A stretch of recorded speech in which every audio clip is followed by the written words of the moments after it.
అయోధ్యలోని రామ్లాల్ ప్రాణ ప్రతిష్ఠ సందర్భంగా పిఠాపురం నియోజకవర్గంలోని ఆధ్యాత్మిక వాతావరణం వెల్లువిరిసింది. ఇక పిఠాపురంలో పలు ఆధ్యాత్మిక కార్యక్రమాలే కాకుండా పరిసర గ్రామాల్లో రామాలయాల్లో భజనలు, రామకీర్తనలు ఆలపించారు. ఇక భక్తులు రాముడిపై తమకున్న భక్తిని చాటుకున్నారు. ఇక పిఠాపురం పట్టణంలోని తబితా స్కూల్ వద్ద సమీపంలోని లాయర్ శర్మ ఆధ్వర్యంలో ఇస్కాన్ నుంచి తెచ్చిన శ్రీరామ, సీత, లక్ష్మణ, హనుమ మూర్తుల్ని అయోధ్యలోని రామ్లాల్ ప్రాణప్రతిష్ఠ సమయంలోనే ప్రతిష్ఠించడం జరిగిందని, ఇక ఈ విశేషం సందర్భంగా ఆయన మాట్లాడుతూ, ఇది భగవంతుడు తనకిచ్చిన అవకాశమని, అతి కొద్ది సమయంలో శ్రీరాముల వారికి ఇలా చిన్న గుడిని ఏర్పాటు చేసి మూర్తుల్ని ఏర్పాటు చేసే కళ్యాణం జరిపించడం జరిగిందని పేర్కొన్నారు. ఇక మూర్తి యొక్క సౌందర్యం అందరినీ విశేషంగా ఆకట్టుకున్నాయి. తదుపరి ప్రసాద వితరణ కార్యక్రమాన్ని నిర్వహించారు.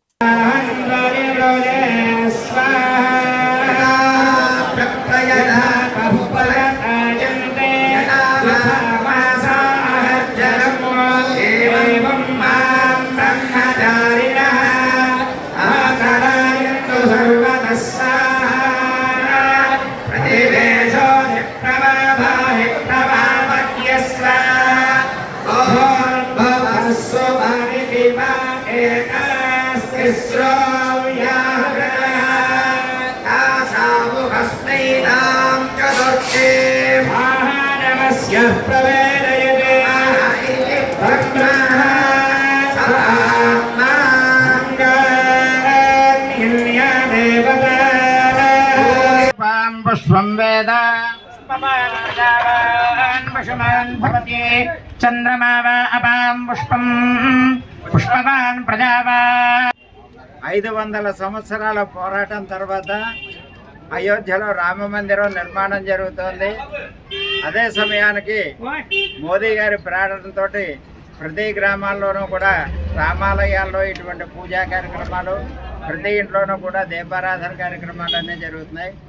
ఇందులో మా సీతాగారి తోటలో ఎటువంటి రామాలయం లేదని చెప్పేసి ఈరోజు మన శర్మ గారి ప్రోత్సాహంతో, భక్తజనులందరి సహాయ సహకారాలతో కూడా ఈ కార్యక్రమం ఇక్కడ రామాలయం నిర్మించడం జరిగింది. రాముల వారి ప్రతిష్ట 12 గంటల 22 నిమిషాలకి అందరి సహాయ సహకారాలతో అందరి సమక్షంలోనూ ఇక్కడ చేయడం జరుగుతుంది. జై శ్రీరామ్. జై శ్రీరామ్. సీతయ్య గారి తోటలో రామాలయం, రామ మందిరం కట్టాలని ఒక ఆలోచన వచ్చింది. అది తోటలో నా మిత్రులు పెద్దలతో దాన్ని ఆ ఆలోచనని పంచుకున్నారు. ఆ సంకల్పాన్ని వాళ్ళందరూ కూడా నా సంకల్పానికి మద్దతుగా వాళ్ళు నిలిచి నిర్మాణం చేద్దామని అందరం కలిపి ముందుకు వచ్చాం. ఇది అనుకుని వారం రోజుల క్రితం అనుకున్నాం, కానీ కట్టడం మాత్రం 36 గంటల్లో పగలో రాత్రి అందరి సహకారంతో కట్టేసాం. అయోధ్య ముహూర్తానికే ఈ గుడి కూడా స్థాపన జరగాలనే ఉద్దేశంతో 36 గంటల్లో పగలో రాత్రి అందరూ శ్రమించి పూర్తి చేయడం జరిగింది.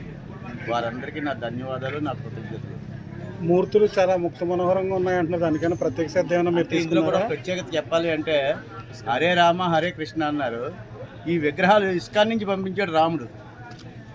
మేము ఎన్నో చోట్ల కొందామని ప్రయత్నం చేసినా ఆఖరికి ఇస్కాన్లోనే సెట్ అయ్యాయి మాకు. అంచేత రామకృష్ణుల బంధం అలా జరిగింది. అది హరే రామ హరే కృష్ణ అంటారు కదా, అది ఈ రకంగా అయిందని మేము అనుకుంటున్నాం. అది ఇస్కాన్ నుంచి విగ్రహాలు వచ్చాయి రాముల వారికి. అయోధ్య ముహూర్తానికి ఇక్కడ ప్రతిష్ఠ జరుగుతుంది. అది విశేషం. అంచేత రామకృష్ణ ఒకటే కదా, హరే రామ హరే కృష్ణ అన్నారు.